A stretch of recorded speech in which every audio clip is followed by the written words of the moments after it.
ठीक है, उन पे अपने को क्वेश्चन करने, क्योंकि अपने जो एग्जाम होता है 12th का उसके अंदर अर्धायु पे ज्यादातर क्वेश्चन पूछे जाते हैं।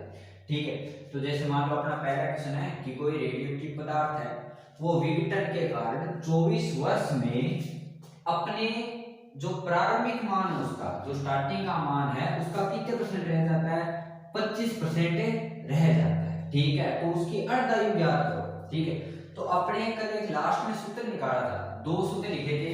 एक तो लिखा था आपने n बटे n नॉट बराबर 1/2 की घात t बटे t, और दूसरा लिखा था r बटे r नॉट बराबर 1/2 की घात t बटे t। उसके हिसाब से अपने बात करें। ठीक है, तो कोई रेडियोएक्टिव पदार्थ है वो विघटन के कारण 24 साल में अपने प्रारंभिक मान का कितने समय में, 24 में पूछा क्या है, अर्धायु काल। तो अपने का एक सूत्र लिखा था n बटे जो n नॉट है वो किसके बराबर होता है, 1/2 की घात t बटे t के। तो देखो मान क्या क्या दे रखा उसने, वो ये कह रहा है उसका अर्धायु काल तो पूछा है, यानी किसका मान पूछा है, कैपिटल T का मान उसने पूछा है। समय कितने साल दे रखा है, विघटन के कारण कितने वर्ष से, 24 वर्ष में, यानी उसने 24 वर्ष का समय लिया है। तो t बराबर कितने वर्ष है, 24 वर्ष। ठीक है, अब वो ये कह रहा है 24 वर्ष में अपने प्रारंभिक मान का 25% रह जाता है मतलब बचे हुए की बात कर रहा है, और बचे हुए नाभिकों की संख्या किससे लिखते हैं, n से।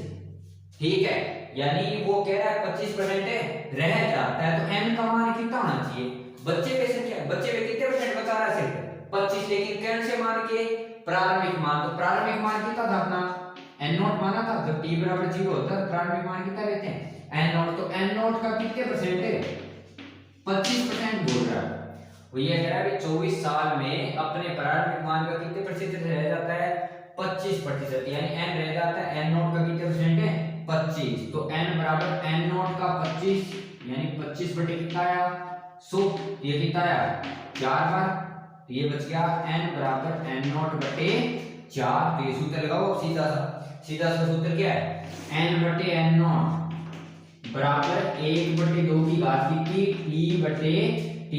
n की जगह कितना आएगा, n नॉट बटे में 4, नीचे n नॉट पहले से है ही, n की जगह मैंने लिख दिया n नॉट बटे 4 बटे में नीचे n नॉट है ही, बराबर कितना 1/2 की घात, t का मान कितना है 24, और t का मान अपने को ज्ञात करना है। तो n नॉट से n नॉट कट गया, ये कितना 1/4 बराबर 1/2 की घात t बटे 24 बटे टी। तो 1/4 को ये लिख सकते हैं 1/2 की घात 2, 2 की घात 4 है, बराबर कितना 1/2 की घात 24 बटे टी। तो ये संख्या बराबर कब हो सकती है, ये संख्या बराबर तब हो सकती है जब दोनों की घात क्या हो, समान। क्योंकि देखो दोनों का आधार सेम है, 1/2 1/2, तो ये बराबर तभी तो होगा जब 2 बराबर हो किसके, 24 बटे टी के, यानी 2 बराबर होने चाहिए किसके, 24 बटे टी के। तो टी बराबर कितना आया 24 बटे 2, यानी कितने वर्ष से, 12। समझे बात को। ठीक है, यानी अपने को जब भी ये रेडियोएक्टिव पदार्थ था विघटन के कारण कितने वर्ष में, 24 वर्ष में इतना हो गया, ये समय दिया उसने 24 साल। ठीक है, और वो ये कह रहा है उसका जो मान है वो अपने प्रारंभिक मान का कितने परसेंट रह जाता है, 25% रह जाता है, यानी जो n है वो n नॉट का कितने परसेंट होना चाहिए, 25% होना चाहिए। तो n बराबर n नॉट का 25 बटे 100, तो n नॉट बटे 4 ये लिख सकते हैं वैल्यू अपने, यहाँ पे 1/2 के अंदर घात के रूप में टूट सकता है, तो अपने को दिक्कत नहीं है। ठीक है, लेकिन अगर नहीं टूटता तो उसको लोग लेते हैं अपने, उस सवालों की भी अपनी बातें करें। ठीक है, तो जैसे अपने आगे वाले क्वेश्चन की बात करें, मैं क्वेश्चन साथ में लिख रहा हूं, अपने को लिखने भी है, ये क्वेश्चन नोट्स के अंदर लिखने हैं अपने को। ठीक है, क्योंकि ये क्वेश्चन अपनी किताब के भी है, तो इसलिए थोड़ा सा लिखना इनको अलग से अपने को। जैसे मान लो एक क्वेश्चन उसने दे रखा है कि कोई रेडियोएक्टिव रेडॉन है, ठीक है, कोई पदार्थ है, क्वेश्चन ये दे रहा है रेडॉन का अर्धायु, रेडॉन का अर्धायु काल 3.8 दिन है, रेडॉन का अर्धायु काल 3.8 दिन है, तो वह कितने समय में वह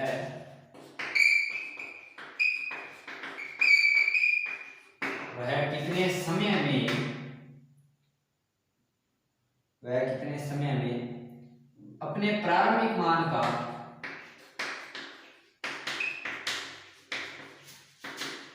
मान का 1/32 शेष रहेगा। ठीक है, उसने क्वेश्चन अपने को ये दिया है कि एक रेडॉन है, कोई पदार्थ है जिसका आयुकाल कितने दिन है, 3.8 दिन। तो वो ये कह रहा है 8 दिन है। ठीक है, तो वह कितने दिन या कितने समय में अपने प्रारंभिक मान का कितना रह जाएगा, 1/32। तो उसने पहले चीज देखो दे क्या रखा है, उसने क्या दे रखा है, अर्ध आयुकाल यानी मान दे रखा है कैपिटल टी का, कितने दिन है, 3.8 है दिन। वो क्या पूछ रहा है, वह कितने समय में, यानी किसका मान पूछा है, टी का। और दे क्या है, वो ये कह रहा है कि कितने समय में अपने प्रारंभिक मान का कितने रहेगा, 1/32 से शेष रहेगा। शेष रहने का मतलब बचने वाला, और बचने वाले को किससे लिखा था, n से, सक्रिय परमाणुओं की संख्या। तो n बराबर क्या कह रहा है, वो प्रारंभिक मान का कितना भाग रहेगा, 1/32। तो यानी n होना चाहिए n/32। तो मान रखो इसका, अपने सूत्र लिखा है ना, n/n0 बराबर 1/2 की घात t/t। तो n का वैल्यू रखो, n की जगह रख सकता हूं n0/32। नीचे कौन है, n0 बराबर कितना, 1/2 t/कितना 3.8। तो n0 से n0 घटे 1 कितना बचा, 1/32 बराबर 1/2 की घात t/3.8। तो 1/32 को 2 की घात के उसमें लिखो, 2 की घात 5/32 ही तो होती, तो इसको ये नहीं लिख सकते, 1/2 की घात कितनी, 5, 2 की घात 5 कितनी होगी, 32 बराबर 1/2 की घात कितनी, t/3.8। तो इसको ये अगर आधार सेम है, ये दोनों में क्या आने चाहिए, सेम आने चाहिए, यानी अपना होना चाहिए t/3.8 है वो बराबर किसके होना चाहिए, 5 के। तो t का मान कितना, 5 गुना 3.8। ठीक है, पॉइंट डालो, नीचे कितना 10, कितनी बार गया, 2 बार। 38 को 2 बार करो कितना, 19, यानी उसका जो समय है वो कितने दिन होना चाहिए, 19 दिन होना चाहिए। ठीक है, यानी वो कह रहा है कि रेडॉन कार्ड का आयुकाल यानी कैपिटल टी का मान दे रहा है, और उसके लिए उसने ये पूछा है कि कितने समय में वह जो अपने प्रारंभिक मान का कितना रह जाए, 1/32 शेष रह जाए, यानी n का वैल्यू शेष रहना मतलब कौन से की बात कर रहा है, n की। ठीक है, तो उसको लिखा 1/32। तो 1/32, तो इसको 2 की घात के अंदर ओपन करो, 2 की घात कितनी होगी, 5। तो इसका अपने हल कर सकते हैं। ठीक है, इस टाइप से थोड़े से क्वेश्चन का ध्यान रखना है, 2-3 क्वेश्चन और करेंगे अपने, ताकि ये चीज अपने को थोड़ा ध्यान रहे।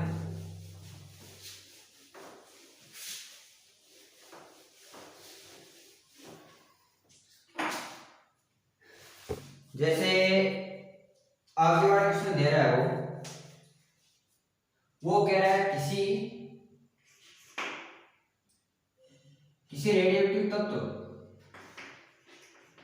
किसी रेडियोएक्टिव तत्व की किसी समय पर क्षय दर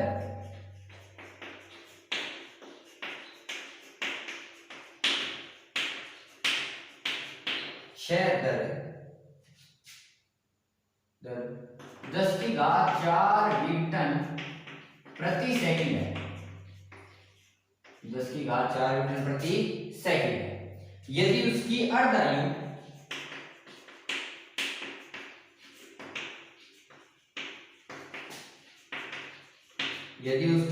अर्धायु 1 सेकंड हो तो 4 सेकंड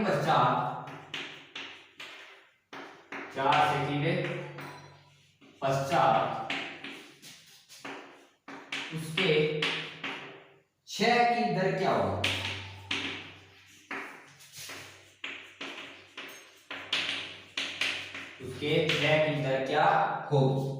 ठीक है। तो उसने क्वेश्चन दे रखा है कि कोई रेडियोएक्टिव तत्व है जिसकी किसी समय पर क्षय दर कितनी है, 10⁴ यदि उसकी अर्धायु इतनी हो तो 4 सेकंड में उसके कितने दर क्या होगी। तो उधर देखो पहले ये चीज नोट करो भी दे क्या रखा है, उसने अर्धायु दे दिया, कितने सेकंड है 1 सेकंड। तो अर्धायु किससे लिखते हैं, t से कितने सेकंड है 1 सेकंड। कितने समय पश्चात पूछा है 4 सेकंड, यानी ये किसका वैल्यू दे रखा है 4 सेकंड का। ऊपर देखो वो कह रहा है किसी समय पर, ठीक है 6 दर कितनी है 10 की घात 4 मीटर प्रति सेकंड। तो 6 की दर यानी dn/dt, और वो भी किसका माइनस का, इसका मान उसने दे रखा है कितना 10 की घात 4। तो ये किसका मान दे रखा उसने, अगर dn/dt देखो तो dn/dt का एक मान लिखा था आपने, जिसको किसके बराबर लिखा था r के। जो 6 की दर होती है वो किस क्या कहलाती है, उसकी सक्रियता। यानी यहाँ पे जो उसने मान दे रखे हैं 10 की घात 4 न्यूटन प्रति सेकंड, जो 6 दर दे रखी है, इसका मतलब उसने किसका मान दे रखा है सक्रियता, किसका सक्रियता का। तो उसने t बराबर 1 सेकंड पे था, तो ये जो उसने दे रखी है इसी समय पर 6 दर इतनी थी और उस पे पूछा है, यानी पहले 6 ये नहीं था। तो पहले 6 होता है तो सबसे पहले का मतलब क्या होता है प्रारंभिक, और प्रारंभिक को किससे लिखेंगे 6 को r0 से, क्योंकि यहाँ पे जो 6 दर दे रखी है 6 दर का मतलब किसकी बात कर रहा है सक्रियता की। और ये कह रहा है किसी समय पर ये था और 4 सेकंड के बाद क्या हो गया, यानी बाद की 6 दर तो अपने को ज्ञात करनी, और पहले की 6 दर उसने दे रखी है। तो अगर पहले की 6 दर दे रखी है तो पहले को किससे लिखते हैं r0 से। r0 का मान कितना दे रखा है 10 की घात 4। अपने को मान किसका पूछा है r का, तो अपने r और r0 में क्या सूत्र लिखते हैं r/r0 बराबर 1/2 की घात कितनी d/t। तो वैल्यू रख दो, r की वैल्यू अपने को ज्ञात करनी है। तो r बराबर क्या आएगा r0 गुना 1/2 की घात कितनी t/t। तो वैल्यू देखो इसकी r0 का मान कितना है 10 की घात 4, 1/2, t कितना है 4 और नीचे 1 यानी 4/1। इसको हल करो, 10 की घात कितनी है 4 गुना 1/2 की घात कितनी 4, 1/2 की घात 4। तो हल करो इसको कितना आया 2 गुना 2 गुना 2 गुना 2। तो इसको सोल्व कर लो, 10 की घात 4 को मैं 100 गुना 100 लिख लूं। तो इसको हल करो कितना 50, 2 बार फिर 25, इससे भी कितनी बार है 25। तो 25 25 कितना 625, यानी इसकी जो नई दर आनी चाहिए वो कितनी आनी चाहिए 625 न्यूटन प्रति सेकंड। ठीक है, तो अपने को थोड़ा क्वेश्चन को देख के भी क्वेश्चन बता क्या रहा है पूछ क्या रहा है उसके अनुसार अपने को चलना है। ठीक है, ये क्वेश्चन अपने को नोट करने हैं कॉपी के अंदर। ठीक है, मैं इसलिए पूरा लिखा रहा हूं, ठीक है बढ़िया तरीके से, क्योंकि ये कॉपी के अंदर अपने को नोट करनी है अच्छे तरीके से। क्योंकि अगर टाइम काल पे अपनी किताब में कोई 1 या 2 क्वेश्चन दे रखे, ज्यादा क्वेश्चन नहीं दे रखे। ठीक है, और हर टाइम काल पे पक्का क्वेश्चन आता है हर साल। ठीक है, तो उसके लिए थोड़ा ये लिखा रहा हूं साथ में। आई थिंक क्लियर हो गया होगा भी जो किसी वो कह रहा है भी तो कि किसी समय पर 6 दर ये है और बाद में कारण 6 दर ये क्या होगी। तो अगर वो प्रारंभिक नहीं लिखेंगे तो अपने को पहचान करनी पड़ेगी भी प्रारंभिक है कौन सा। जैसे ये देखो तो ये पहले का है, क्योंकि 4 सेकंड के बाद पूछ रहा है, तो 4 सेकंड के बाद का अगर पूछो तो वो तो बाद की बात आ गई, यानी बाद की चीज उसने पूछी है पहले की दे रखी है। तो पहले की कितनी दे रखी है 10 की घात 4, तो उसके अनुसार इसको सोल्व करना। ठीक है, जैसे अगर अपने आगे वाले नेक्स्ट क्वेश्चन की बात करें,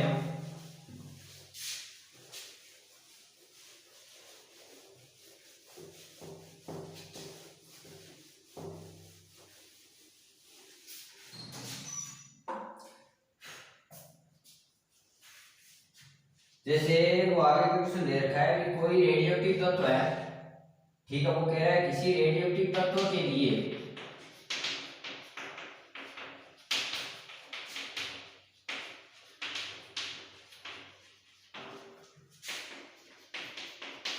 किसी समय पर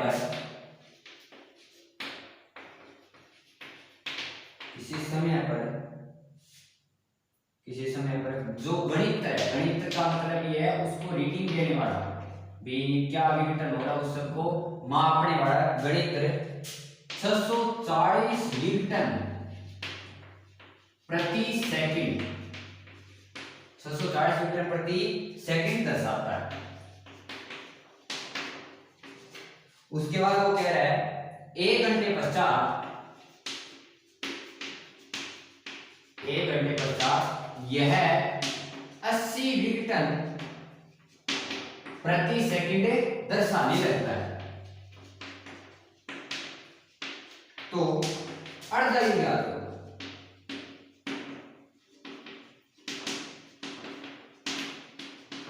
क्या क्या करनी है, अर्धवायु। क्वेश्चन को ध्यान से देखना। वो कह रहा है कोई रेडियोएक्टिव तत्व है, वो किसी समय पर गणित क्या दिखा रहा है, रीडिंग दिखा रहा है 640 विकर्ण प्रति सेकंड, और 1 घंटे बाद यही जो रीडिंग है वो क्या होती है 80 विकर्ण प्रति सेकंड। अभी अपने पिछले क्वेश्चन में बात की, विकर्ण प्रति सेकंड का मतलब है dn/dt, और dn/dt किसको दिखाता है, r को। तो अपने को ये पहचानना है r कौन सा और r नोट कौन सा है। ये पहला दे रखा और 1 घंटे बाद ये दे रहा है, तो बाद की रीडिंग ये नहीं है, क्योंकि वो कह रहा है 1 घंटे पश्चात यानी बाद की रीडिंग है, तो ये किसकी वैल्यू है, r की 80। r नोट की बात करूं तो प्रारंभिक कितना है 640। अपने को कितने समय बाद दे रहा है 1 घंटे, यानी t का मान कितना समय है 1 घंटे। तो अपने को मान किसका पूछा है, अर्धवायु कैपिटल t का। तो इसको वापस सूत्र वही r/r0 बराबर क्या लिख सकते हैं 1/2 की घात t/t। तो r का वैल्यू अगर देखें तो 80, r0 का वैल्यू 640 बराबर 1/2, t का वैल्यू कितना है 1 और बट्टे में कैपिटल है t, तो ये कट गया कितनी बार 8 बार। इसको लिख सकता हूं 1/8 बराबर 1/2 की घात कितनी t/t। तो इसको लिख सकता हूं 1/2 की घात 3 लिख सकते हैं अपने, 1/2 की घात 3 बराबर 1/2 की घात t/t। तो तुलना करने के लिए t की जगह कितना वैल्यू है 1 है, 1 ही तो 1 घंटे, ठीक है। तो यानी सीधी सी बात है 1/t किसके बराबर होना चाहिए 3 के। तो t बराबर कितना 1/3 घंटे, लेकिन मिनट में बदलने के लिए कितने से गुणा करने 60 से, तो कितनी बार गया 20 बार। तो यानी t बराबर कितने मिनट होने चाहिए 20 मिनट होने चाहिए, ठीक है। यानी अगर मैं इस स्थिति के अंदर बात करूं तो उसने ये कुछ दे रखा है कि जो t है वो कितने मिनट होना चाहिए 20 मिनट होना चाहिए। मेन है अपने क्वेश्चन के अंदर ये चीज पहचाने भी उसके जो लिए जो वैल्यू दे रखी है वो है क्या, और क्या चीज अपने से क्या की उसने पूछी, ठीक है। जैसे आगे उसने एक क्वेश्चन दे रखा है,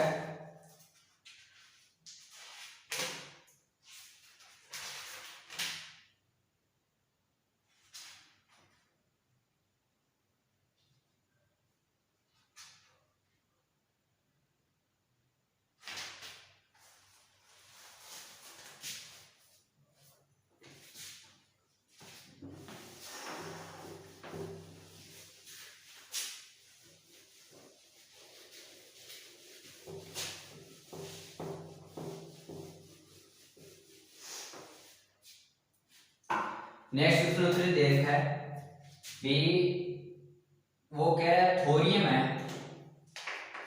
थोरियम का अर्धवायु वो दे रहा है 1.4 गुना 10 की घात 10 वर्ष है। थोरियम का अर्धवायु दे रखा है 1.4 गुना 10 की घात 10। इसके नमूने को यानी ये जो दे रखा है, लिख रहा हूं पदार्थ को 10% विघटित होने में कितना समय लगेगा।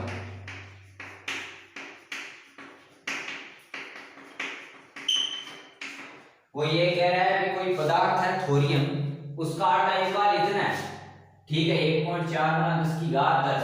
तो उसने कैपिटल टी का मान अपने को दे रखा है 1.4 गुना 10 की घात 10। वो पूछ रहा है कितना समय लगेगा, यानी टी का वैल्यू पूछा है। लेकिन क्वेश्चन को ढंग से पकड़ो, क्वेश्चन ये बात कह रहा है कि थोरियम का अर्धवायु इतना है, तो पदार्थ को 10% विघटित होने में, यानी उसको कितने परसेंट विघटित करना है 10% विघटित करना है। तो अपने जो सूत्र लगाते हैं वो n/n0 लगाते हैं। तो जो n है वो किस चीज को बताता है, सक्रिय नाभिकों की संख्या। और अपने n के लिए बात की थी, सक्रिय नाभिकों की संख्या का मतलब होता है कौन से नाभिक जो विघटित हो गए या जो बच गए, वो होते हैं बचे हुए नाभिक, ठीक है। यानी n का मतलब होता है शेष बचे हुए नाभिक, शेष जो बचे हुए नाभिक है उन्हें बोलते हैं सक्रिय नाभिक। यानी अगर मैं बात करूं स्टार्टिंग के n0 तो वो कह रहा है पदार्थ को कितने परसेंट विघटित होने में 10%, यानी n नॉट का 10% निकाले या बचे हुए रखने हैं अपने को। n का मतलब होता है शेष बचे परमाणु, n का मतलब होता है शेष बचे हुए जो नाभिक है ना वो कह क्या रहा है 10% क्या हो गए विघटित। तो अगर वो 10% विघटित हो गए तो बचे कितने परसेंट है 90%, क्योंकि 10% तो विघटित हो रहा है। वो ये नहीं कह रहा 10% शेष बचे हैं, क्योंकि शेष बचे हुए नाभिक कौन से नाभिक में आते हैं सक्रिय नाभिकों में। तो यहाँ वो शेष बचे हुए की बात नहीं कर रहा, यहाँ पे ये कह रहा है कि इतने परसेंट क्या हुए हैं विघटित हुए हैं। इसका मतलब शेष कितने बचे हैं 90। तो यहाँ पे n का वैल्यू होना चाहिए n नॉट का कितने प्रतिशत है 90%, क्योंकि वो ये कह रहा है 10% विघटित हुए तो 90 बच गए। तो n नॉट गुना 90 बटे कितना चाहिए 100, तो 9/10। तो इसका वैल्यू रख लो। तो अपने पास समीकरण की बात करें तो n बटे n नॉट बराबर 1/2 की घात t बटे t। ठीक है, तो n का वैल्यू कितना है n नॉट गुना 9 बटे में 10, नीचे कौन है n नॉट बराबर कितना 1/2 की घात t बटे t। t अगर निकाल का वैल्यू दे रखा है अपने, एक बार t में रख रहा हूं उसको, n नॉट से n नॉट कट गया, ये कितना बचा 9/10 बराबर 1/2 की घात t बटे t। अब यहाँ पे गड़बड़ आ गई, 9/10 की अगर मैं बात करूं तो इसको 2 की घात में तो नहीं तोड़ सकता मैं, ये 1/2 की घात t बटे t। तो अगर कहीं पे ऐसी स्थिति बने जहां पे सामने वाले को मैं 2 की घात के रूप में नहीं तोड़ पा रहा, तो वहां पे log से हल करते हैं। तो अगर मैं दोनों साइड log लूं, log लेने पर log लूंगा तो इसको ये लिख सकता हूं log 9/10 बराबर log 1/2 की घात t बटे t। तो log की एक प्रॉपर्टी होती है, अगर दो चीजें किसमें आए भाग में आए तो उसको क्या लिख सकते हैं log m बटे n को लिख सकते हैं log m minus log n। तो मैं इसको ये लिख सकता हूं log 9 माइनस log 10, क्योंकि 9/10 log माइनस log 10। इसको क्या लिख सकता हूं, एक प्रॉपर्टी ये नहीं होती क्या भी जो घात होती है वो हमेशा किधर आती है आगे आती है। तो इसको मैं ये लिख सकता हूं बराबर में t बटे t log कितना 1/2, घात किधर आ सकती है आगे आ सकती है, t का वैल्यू अपने बाद में रख देंगे। log 10 का वैल्यू कितना होता है 1, 9 का वैल्यू नहीं पता अपने को, तो 9 को क्या लिख सकता हूं, ये लिख सकता हूं log 3 की घात कितनी 2 माइनस log 10 का वैल्यू कितना होता है 1 बराबर t बटे t। इसको ये लिख सकता हूं क्या log 1 माइनस log 2, क्योंकि ये भी तो 1/2 है, इसको log 1 माइनस log 2। तो इसको लिखा मैंने, इसको ये लिख सकता हूँ 2 आगे आ सकता है log की प्रॉपर्टी, तो ये लिखा 2 log 3 माइनस 1 बराबर t बटे t। log 1 का वैल्यू 0 माइनस log 2। ठीक है, तो ये कितना बचा 2 गुना log 3 की वैल्यू लगभग 0.45 ऐसा कुछ होता है। ठीक है, तो 0.45 माइनस कितना 1 बराबर t बटे t, और गुना में log 2 का वैल्यू 0.3010। ठीक है, तो यहाँ पे मान किसका चाहिए t का, तो इसको हल करो, ये कितना बचेगा 0.9 माइनस कितना 1 बराबर t बटे t माइनस का 0.3010। तो ये कितना बचेगा 0.1 बचेगा अपने पास, वो भी किसका माइनस का बराबर t बटे t माइनस का 0.3010। तो इसको देखो, अगर इसकी बात करूं तो ये t इधर, ये माइनस माइनस तो कट गए, तो ये नहीं बचेगा क्या 0.1 बराबर t बटे t गुना 0.3 काम में ले रहा हूं, आगे वाले पॉइंट को छोड़ रहा हूं एक बार, कितना पॉइंट है 3। तो अपने को क्या पूछा उसने t का वैल्यू पूछा है, तो t बराबर क्या अपने ये नहीं बनाया क्या 0.1 गुना t और बटे में 0.3, तो पॉइंट से पॉइंट कट गया, तो ये बचा t का वैल्यू रख दो यहाँ पे 1/3 गुना t का वैल्यू अपने पास कितना है 1.4 गुना 10 की घात 10। तो इसको हल करना है, इतना समय अपने पास आया। ठीक है, तो इस क्वेश्चन में ये कंसेप्ट था भी अगर कहीं पे 1/2 की घात नहीं बने तो ऐसी स्थिति के अंदर अपने को उसको वहीं पे नहीं छोड़ना, उसको आगे सोल्व करो। कैसे सोल्व करेंगे, अगर ऐसी स्थिति बनती है कि सामने वाली संख्या जो है वो 1/2 की घात में नहीं लिखी जा रही, तो उस स्थिति के अंदर क्या करो उसके घटक ले लो। ठीक है, सॉरी घटक क्या log ले लो, तो उस स्थिति में log लेंगे तो वो log के अंदर बनेगा, सामने वाली घात कितनी रहेगी आगे, तो अंदर भी log की प्रॉपर्टी लगा दो, log m बटे n log m minus n होता है, log m गुना n के होता है, log m प्लस n होता है, ठीक है। यानी अपने को थोड़ी सी 2-3 log की प्रॉपर्टी ध्यान होनी चाहिए, ठीक है। तो इस टाइप से इसको कर सकते हैं जब भी इस टाइप का क्वेश्चन आए, ठीक है।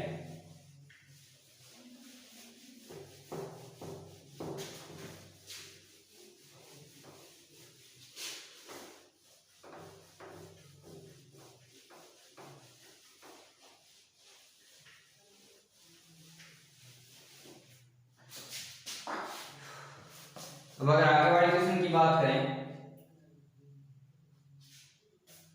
तो एक क्वेश्चन दे रहा है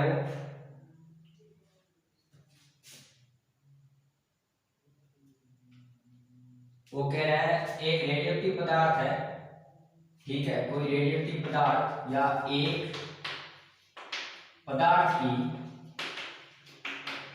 की सक्रियता, एक पदार्थ की सक्रियता 8 घंटे में अपने प्रारंभिक मान की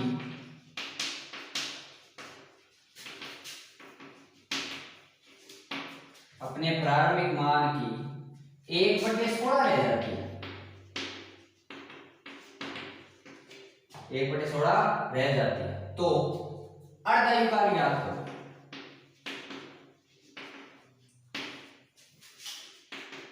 याद कर, ठीक है। क्वेश्चन उसने ये दे रखा है कि कोई पदार्थ है उसकी सक्रियता है वो 8 घंटे में कितनी रह जाती है, अपने प्रारंभिक मान की 1/16 रह जाती है, ठीक है।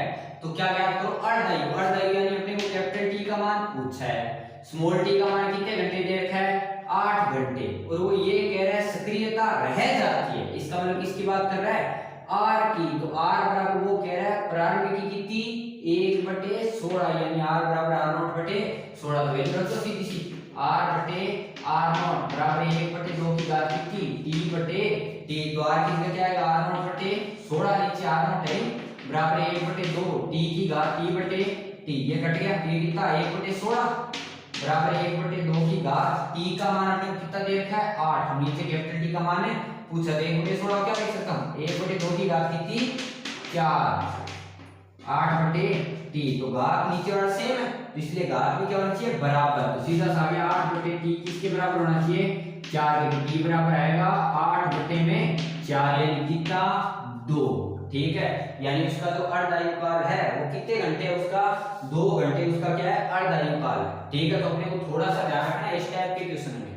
अब इसके अंदर ये तो हो गए बेसिक क्वेश्चन, अब इसमें थोड़ा सा एक चीज और करके देता है, वो कई बार पदार्थ की मात्रा देता है, ठीक है। वो ये नहीं कहता भी सक्रियता इतनी से इतनी होगी, वो ये देता है 5 ग्राम पदार्थ था इतना बच गया, 3 ग्राम पदार्थ था इतना बच गया। तो वहां पे हमने कैसे करेंगे उस टाइप के क्वेश्चंस को, वो क्वेश्चंस भी देख लेते हैं हमें।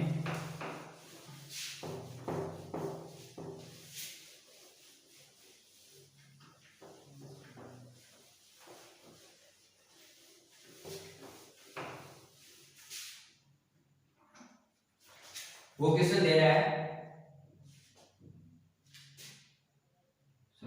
ये कह रहा है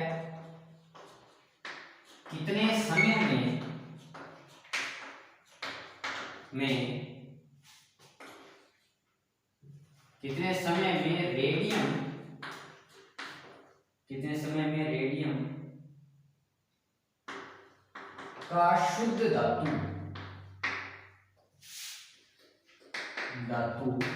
1 ग्राम में से, शुद्ध धातु 1 ग्राम में से 1 सेंटीग्राम रह जाएगा,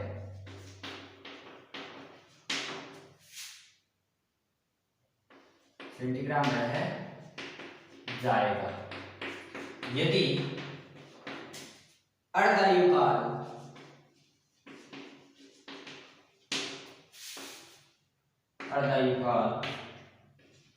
1590 वर्ष।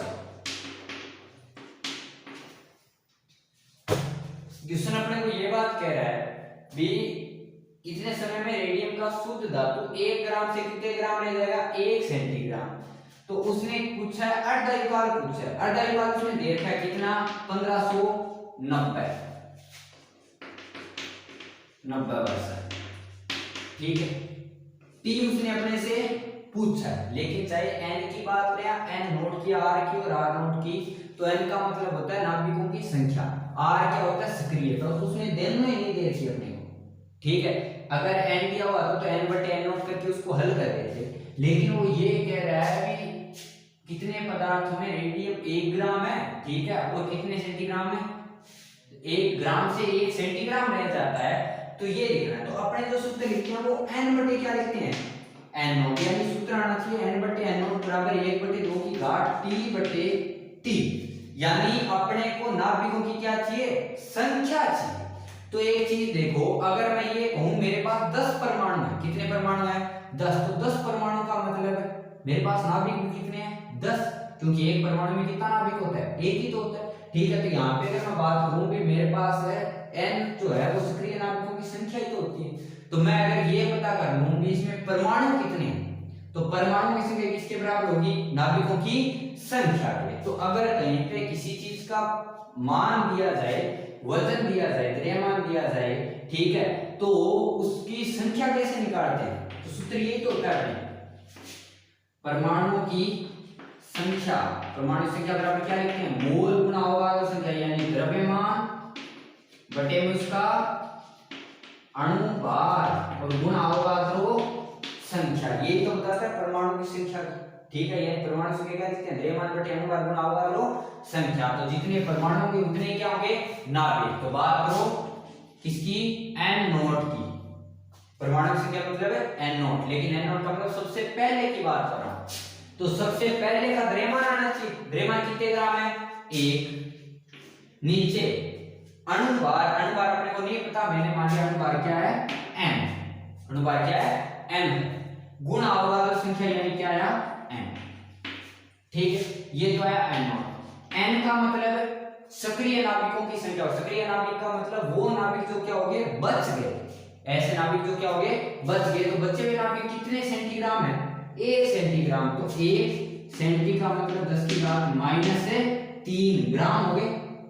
नीचे द्रव्यमान भी क्या रहेगा, m, क्योंकि पदार्थ अगर 1 ग्राम से सेंटीग्राम बदल रहा है तो उसका अणुभार थोड़ी बदलता है, अणुभार तो नियत रहता है m, और गुणा अवगाद्रो संख्या क्या लिखी, n, तो अपने सूत्र में मान रखो n बटे क्या आना चाहिए, n नोट, तो वैल्यू रख दो n बटे n नोट बराबर 1 बटे 2 की घात t, t बटे t, तो यहाँ पे n बटे n नोट है, तो वैल्यू रख दो, n का वैल्यू 1, यहाँ से सीधा पहले वैल्यू निकाल लेता हूँ, n बटे n नोट हल कर दिया, तो ये अगर n बटे n नोट लिखूं तो n बटे n नोट का मतलब आएगा 1 गुना 10 की घात माइनस 3 बटे mna, और नीचे ये आना चाहिए 1 बटे में गुणा na से na कट गया, m से m, तो n बटे n नोट अपने पास बच रहा है 10 की घात माइनस 3, ठीक है। तो इसका वैल्यू रख दो यहाँ पे, n बटे n नोट 10 की घात माइनस 3 बराबर 1 बटे 2 की घात t बटे t, तो इसको सोल्व, अगर अपन इसको सोल्व करें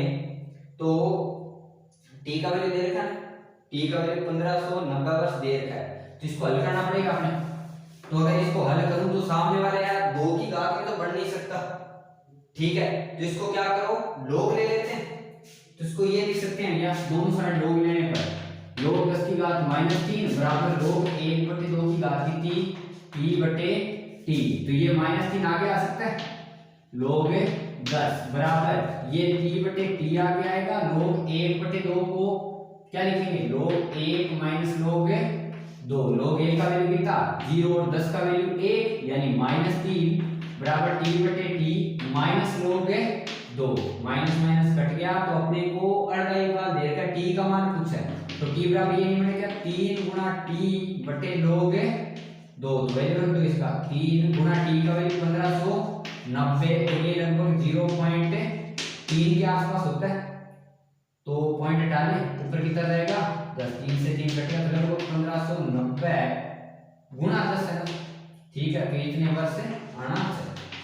इसको 10 की घात में लिखना चाहते हैं तो 1.59 गुना 10 की घात की 4, ठीक है। तो इस टाइप से अपने को ध्यान रखना है, अगर वो कहीं पे उसका द्रव्यमान दे रखा है ग्राम में, सेंटीग्राम में, कैसे भी दे, तो उस स्थिति के अंदर अपने जो सूत्र होता है वो नाभिकों की संख्या के अंदर होता है, तो उस स्थिति के अंदर नाभिकों की संख्या निकालो। वो संख्या क्या लिखते हैं, द्रव्यमान बटे अनुभार गुना अवगाद्रो संख्या। तो ये चीज थोड़ा सा अपने को ध्यान रखना है कि अगर वो उसका द्रव्यमान दे रहा है तो उसको कैसे सोल्व करें अपने, ठीक है। तो जैसे एक क्वेश्चन और करते हैं अपने, इसके आधार पे ये चीज और क्लियर हो जाएगी कि अपने उसको द्रव्यमान को सोल्व कैसे करना है। अगर वो द्रव्यमान दे दो,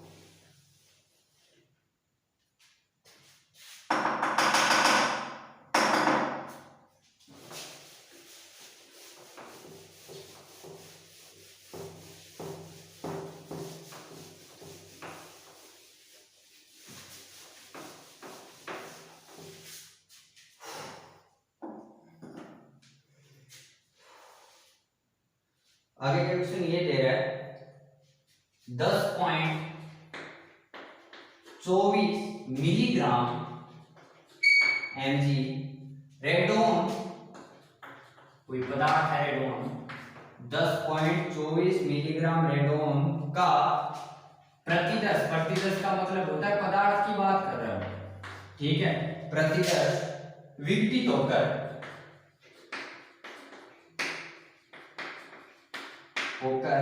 38 दिन में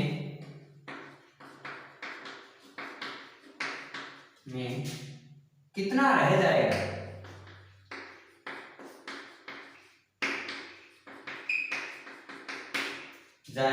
यदि अर्धायु काल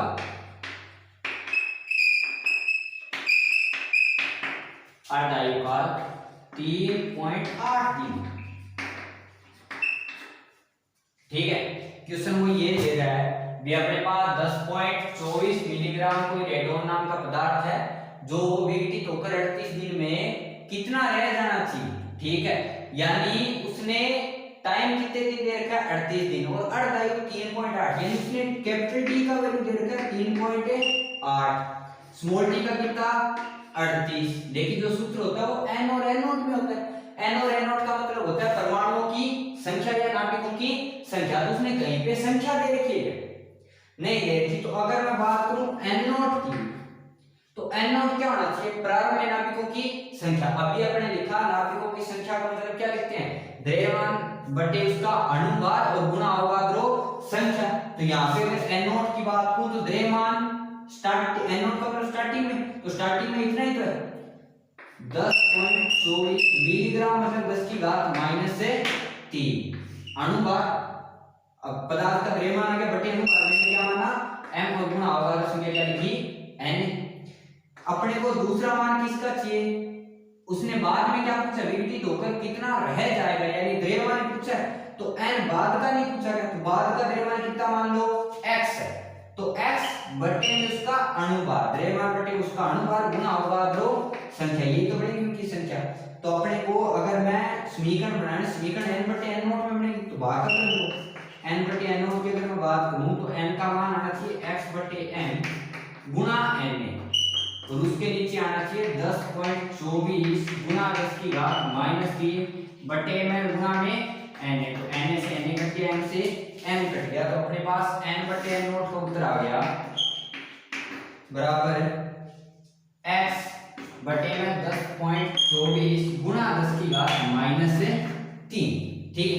तो उसने क्या पूछा है, कितना मान बचेगा, यानी किसका मान है x का, तो सूत्र लगाओ n बटे n नॉट बराबर 1 बटे 2 की घात कितनी होती है t बटे t, तो n बटे n नॉट का मान कितना है x बटे में 10.24 गुना 10 की घात -3 बराबर 1 बटे 2, t का मान कितना है 38 और t पॉइंट का 3.8, तो पॉइंट हटा के ऊपर कितना जाएगा 10, 38 से 38 कट गया, तो अपने पास उत्तर बचा x बटे में 10.24 गुना 10 की घात -3 बराबर 1 बटे 2 की घात कितनी 10। तो इसको हल करो, ये 10 की घात 3 ऊपर जाना चाहिए, तो ये बन गया x गुना 10 की घात 3 बटे में 10.24 जो है इसका पॉइंट हटाऊं तो ऊपर 100 आएगा, बराबर कितना 1/2 की घात कितनी 10 है, यानी 1/2 की घात कितनी रखनी है 10।